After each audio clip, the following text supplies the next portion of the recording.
Next, let's go over the generative fill option. This is an option you can actually use within Adobe Photoshop, and I'll have a lesson on how you use that later. But right here on the platform, you can also use it. So up at the top, you can click upload an image and then find an image that you want to play around with. So here's an image that I shot of these little water droplets. So the first thing to do is sort of make the selection where you want to add something. So say I want to add a little ladybug. I'm going to take my brush, which my mouse is already my brush, and it's the plus brush, which we have here. So I'm going to make a little spot for the ladybug. If I went too far, I can take subtract and I can get rid or brush back in the photo. So I'm going to take this here. You also have your brush settings as well.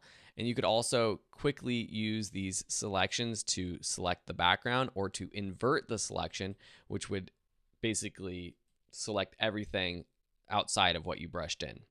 Then at the bottom, I'm going to describe what I want. A macro photo of a ladybug.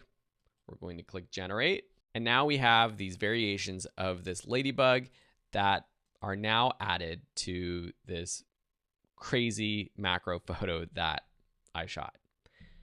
If you're not happy, you can click more and it will create more variations, or we can click keep and it will add it to my photo. Here's a long exposure I shot in Big Sur. So let's go ahead and add a UFO up here. Simply click UFO, click generate. And now we have this UFO that has been created, blended into our existing image. Pretty crazy, right? Here's another photo I shot in my front yard of this hummingbird.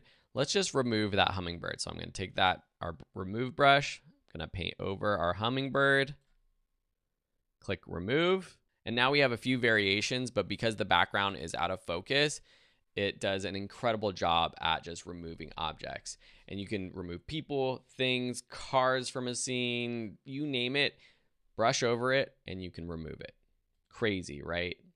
So this is the generative fill option on the Firefly platform. Check out that Photoshop lesson as well, because I show you how I'm actually using it for virtual staging to add furniture to real estate photos, which you used to have to pay for a service to do that, and now you can do it using Adobe Firefly. All right, thanks so much for watching, and we'll see you in another lesson.